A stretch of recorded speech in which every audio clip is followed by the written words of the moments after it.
Kapag chismosa ka, dapat nakapokus ka. Huwag kang titigil. Huwag kang titigil hanggat hindi na mamaga yung labi mong punyeta ka. Chismosa ka, di ba? Talent yan, animal ka.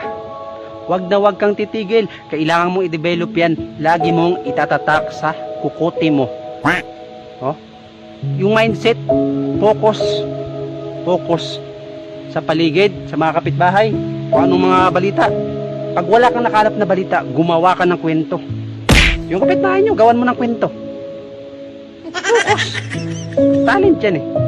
Kailangan mong i-develop yan. Huwag na huwag mong pababayaan. Bigay yan. Gifted ka, tandaan mo. Gifted ka. Chismosa ka eh, gifted ka. Ha? Hindi ka iba. No? Animal ka, alien ka. Gifted ka.